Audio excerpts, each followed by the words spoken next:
अब उसके पास में कोई डिग्री ना भी हो तो उसको चिंता की बात नहीं। मेरा अपना अनुभव है, मैं आपको बताता हूँ। आचार्य के साथ संग में था, मुनि दीक्षा हो गई थी। आचार्य सन 1985 प्रारंभ हो गई थी। 84 का चातुर्मास मड़िया जी जबलपुर हुआ, शीतकाल पनागर क्षेत्र पर की, और 85 जैसे ही शुरू हुई जनवरी, तो आचार्य श्री गजरथ पंचकल्याण कराने सहपुरा भेटौनी जबलपुर के पास वहां जा रहे थे। पनागर से बिहार किया, लक्ष्य बनाया, बीच में जबलपुर सिटी में नहीं रुकना, सीधे मड़िया जी पहुंचना है। शाम के बाद ठीक 1-1:15 बजे आचार्य ने भगवान की वंदना की, संकेत दिया, बिहार। पूरा संघ रेडी, बिहार हो गया। अब चूंकि टारगेट लंबा था, पनागर से सीधे मड़िया जी पहुंचना, जबलपुर पनागर 15 किलोमीटर और उसके बाद 7 किलोमीटर और इतना चलना। तो जरा अपने तरीके से, अब जबलपुर वाले आचार्य सिटी में, आचार्य सिटी में, आचार्य सिटी में। अब आचार्य सिटी में जाएं, जाने आने में टाइम निकलने में, सीधा बाईपास आचार्य मड़िया जी जाने को। शहर में इतनी भीड़ भाड़ हो गई। अब जबलपुर तो जबलपुर, जबकि उन्हें मालूम है कि मड़िया जी जाना है, लेकिन फिर भी सिटी में चलो, लाडगंज चलो, सीधे। इतनी भीड़ भाड़ हो गई तो निकलते समय किसी एक जगह कुछ जानवर थे, भीड़ भाड़ में वो घबरा गए, बीच में अंदर आ गए तो श्रावक एकदम यहां वहां हुए। श्रावकों का धक्का आचार्य श्री को लग गया तो बैलेंस बिगड़ गया, क्योंकि स्पीड थी। बैलेंस बिगड़ा तो आचार्य का हाथ सामने आया, तो हाथ पर जोर आ गया जमीन पर। अब जोर आया, दर्द जैसा लगने लगा। क्या हो गया, अरे हो गया ऐसा, कुछ नहीं आचार्य को, कुछ नहीं, चलो बिहार करो। स्थिति कंट्रोल की, चलो बिहार करो। ज्यादा रोकेंगे तो निश्चित समय पर शाम होते होते नहीं पहुंच पाएंगे, टाइम तो लगता बिहार करने में। बिहार किया, शाम को देखा दर्द आ गया। ठीक है, संग में सभी महाराज जी सिकाई कर लो, ये कर लो, गर्म पानी की थैली, ऐसा करो। मैं चलो ठीक है। अगले दिन बिहार सहपुरा पहुंच गए, पंचकल्याण जोर पकड़ गया। अब कोई डॉक्टर आया, उसने देखा तो उसने क्या कह दिया, फ्रैक्चर है। अच्छा, अब एक सामान्य व्यक्ति आया और उसने भी देखा और उसने कहा कि नहीं, इसमें कुछ नहीं है। पूछा, आप कौन हो? डॉक्टर हो? नहीं, डॉक्टर तो नहीं। हड्डी स्पेशलिस्ट हो? नहीं, ऐसा तो कुछ नहीं है। क्या हो? मैं तो कंपाउंडर हूं। क्या कहने लगा, मैं तो कंपाउंडर हूं। तो कंपाउंडर हो तो फिर आप कैसे करें कि इसमें कुछ नहीं है? डिग्री तो मेरे पास नहीं है, लेकिन 25-30 साल हो गए कंपाउंडरी करते करते, डॉक्टरों के तजुर्बे हमारे को मालूम है। तो तुम पक्का कह रहे? बिल्कुल 100% पक्का, इसमें कुछ नहीं है। आचार्य हंसने लगे, ये आदमी सही बता रहा है, क्योंकि आचार्य को महसूस हो रहा था दर्द तो है लेकिन बाकी कुछ नहीं, स्वेलिंग वगैरह ऐसी कुछ नहीं आई। क्योंकि अंदर कुछ हो तो स्वेलिंग आ जाती है, आने लगती है, कुछ नहीं। उसने कह दिया और उसने कहा कि बस थोड़ी सी सिकाई भी कर। आचार्य ने नहीं, मिट्टी का प्रयोग करो, गरम मिट्टी को गरम करके, गीली करके, गरम करके मिट्टी का प्रयोग किया गया। अब जिस डॉक्टर ने कहा था कि फ्रैक्चर हो गया, वो भी उसी गांव में था, पंचकल्याणक में आया था, डिग्री वाला डॉक्टर था। और बाद में जब 2-4 दिन में आचार्य ने उसकी तरफ देखेगा, डॉक्टर साहब आपका क्या है? बोले, आचार्य श्री मैं तो डिग्री वाला डॉक्टर हूं, ये कंपाउंडर अपने अनुभव से सही बता रहा है। उसने भी स्वीकार किया। मतलब डिग्री ना भी हो तो करते करते, देखते देखते, करते करते पट्टी तो चढ़ाना है, ये तो करना, वो तो करना, ऐसा करना, उनको समझ में आने लगता है। मेडिकल की दुकान वाला अंगूठा छाप भी आधा डॉक्टर तो हो जाता है दवाई देते देते आधा डॉक्टर बन ही जाता है। का बीमारी है, सर्दी खांसी हो रही, कहाँ डॉक्टर के पास जा रहे, लो ये दवाई, उसी को डॉक्टर कहने लगते हैं। अनुभव अपने आप में बहुत बड़ा गुरु माना गया है। अनुभव अपने आप में बहुत बड़ा गुरु माना गया है। और ऐसा अनुभव अध्ययन करने पर भी आता है, और अध्ययन यदि ना भी किया हो तो भी उसके अभ्यास से वो अनुभव, एक्सपीरियंस आ जाता है। सम्यक दर्शन के अंगों की जो व्याख्या चल रही है उसमें एक एक अंग को समझो आप। निसंकित, निसंकपना, विश्वास अटल होना, निकांक्षित, कर्म के उदय से जो भी परिस्थितियां बन रही हैं, हम अपने परिणामों को संभाल करके रखेंगे। निर्विचिकित्सक अंग, शरीर और शरीर की अवस्थाएं ही हमारे लिए महत्वपूर्ण नहीं है, अंदर की चेतन आत्मा और उससे जुड़े हुए शरीर का रत्नत्रय का धर्म भी हमारे लिए महत्वपूर्ण है। आज अमूढ़ दृष्टि अंग की चर्चा होनी है। अमूढ़ दृष्टि, दृष्टि यानी श्रद्धा, सम्यक दर्शन का भाव अमूढ़ता को लेकर के होना चाहिए। कैसा होना चाहिए? अमूढ़ता को लेकर के होना चाहिए। अमूढ़ता का अर्थ क्या है? मूढ़ शब्द है और उसमें आ लगा दिया गया। मूढ़ किसे कहते हैं? मूढ़ किसे कहते हैं? अविवेकी को मूढ़, अज्ञानी कहा जाता है। मूढ़ता अर्थात अविवेक पूर्ण किए गए कार्यों को मूढ़ता कहते हैं। अर्थात एक तरह से धर्म के नाम पर धार्मिक अंधविश्वास। क्या? धर्म के नाम पर धार्मिक अंधविश्वास। विश्वास बहुत अच्छी बात है, लेकिन अंधविश्वास अच्छी बात नहीं है। हाँ, विश्वास ना जमे तो ना जमे, लेकिन अंधविश्वास ज्यादा हमारे लिए हानिकारक माना गया है।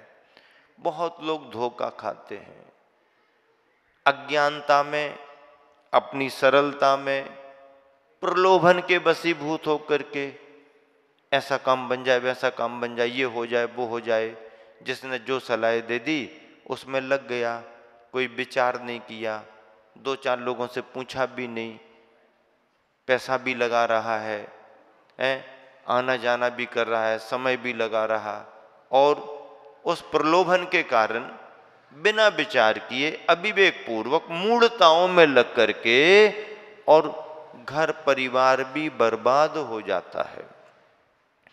धर्म के ग्रंथ तो मूढ़ताओं से, अंधविश्वास से बचाते ही हैं भव्य आत्मा को।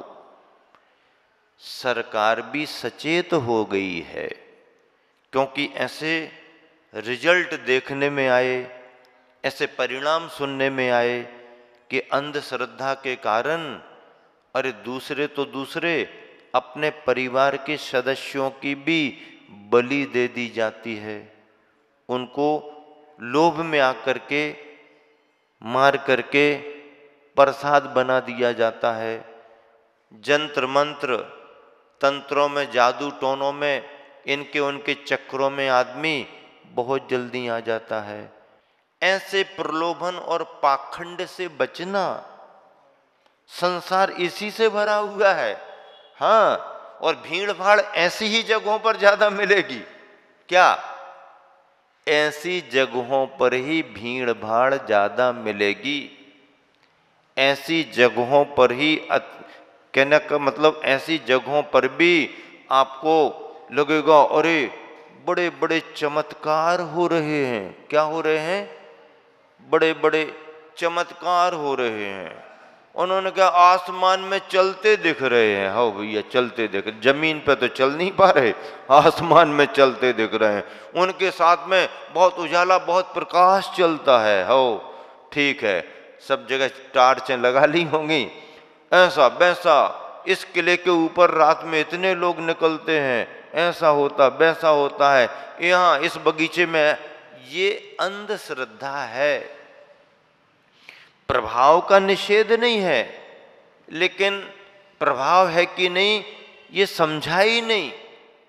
और चर्चाओं में भेड़ चाल, भेड़ की चाल कैसे कहते हैं? भेड़ जानते कैसे कहते हैं? क्यों उदाहरण दिया भेड़ का? गाय का दे देते, बैल का दे देते, भैंस का उदाहरण तो कुछ नहीं समझती है, जट्ट बुद्धि है, भैंस के आगे बीन बजाना, दुनिया भर की बातें, कहानी लिख दी उस पर। लेकिन चाल में ना भैंस को लिया, ना बैल को लिया, ना बकरी को लिया, कुत्ते बिल्ली को भी नहीं लिया, भेड़ को क्यों लिया? कभी विचार किया आपने? विचार करना चाहिए, गहराई में जाकर के चिंतन करना चाहिए। मैंने विचार किया, कई बार बैठ करके विचार, भेड़ को ही क्यों लिया?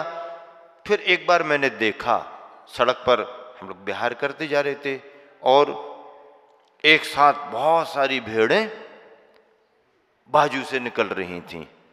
अच्छा, 100-200 होंगी भेड़।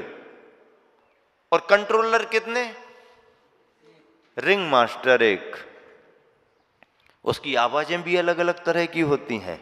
हाँ, लाठी में ही उसके एक्शन और आवाज उतने ही में वो सब नहीं चलती हैं। आगे एक रहती है और वो आगे वाली भेड़ जो रास्ता बनाती है, पीछे वाले सब उसका अनुकरण करते हैं।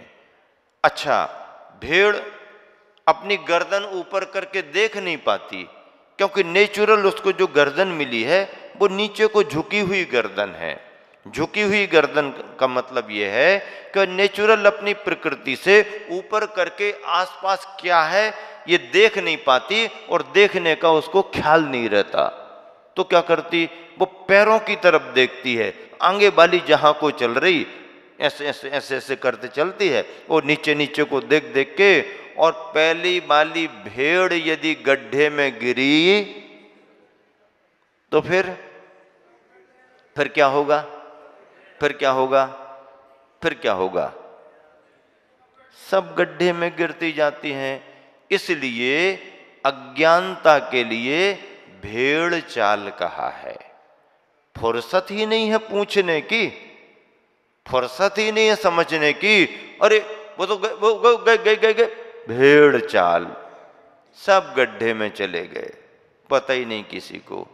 कल एक सज्जन उम्र दराज थे, किसी ने कहा महाराज जी इनको जरा उत्साह दे करके युवा करो। तो हमने कहा आ जाओ कल प्रवचन में आपको युवा करने का मंत्र हम दे देंगे, हमारे पास तो सब तरह के फार्मूले हैं ना। हाँ, आ जाओ, बैठ जाओ। क्या फार्मूला है? आ जाओ। अब बैठे हो तो समझ ले, नहीं बैठे हो तो खबर दे देना। एक बार क्या हुआ,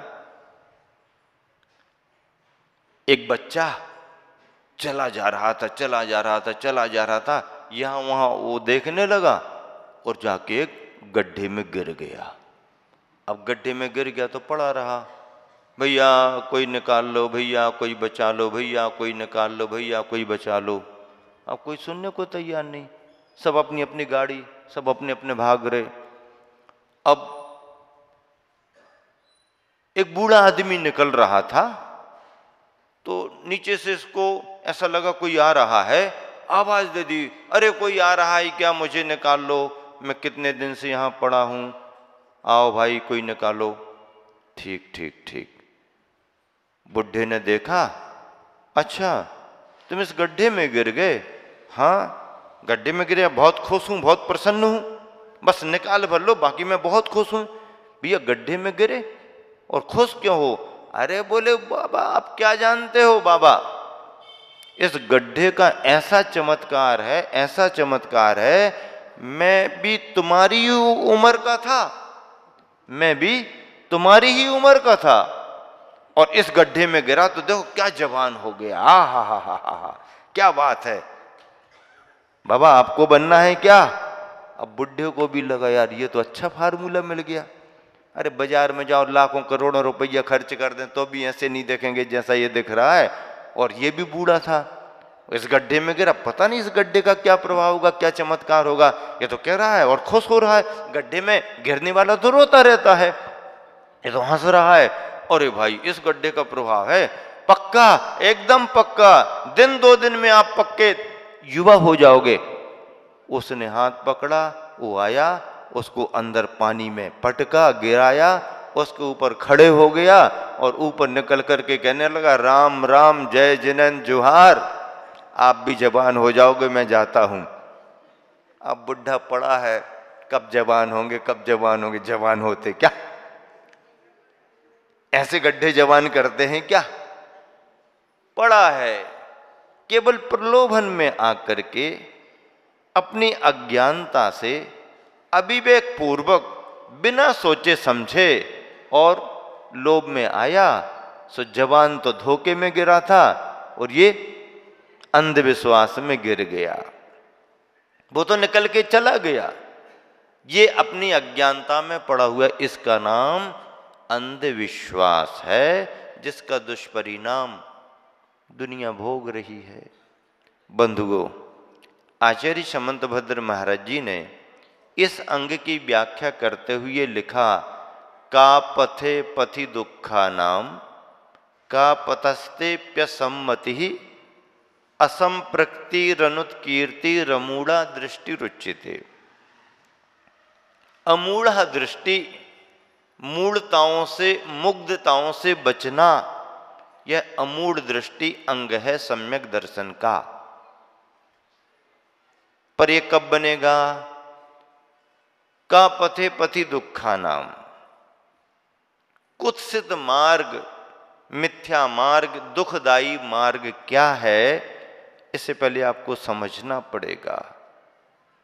दुख देने वाला मार्ग क्या है? रास्ते पर, किस रास्ते पर कांटे पड़े हुए हैं, किस रास्ते पर चलने में उलझन मिलेगी, ये पहले समझना पड़ेगा।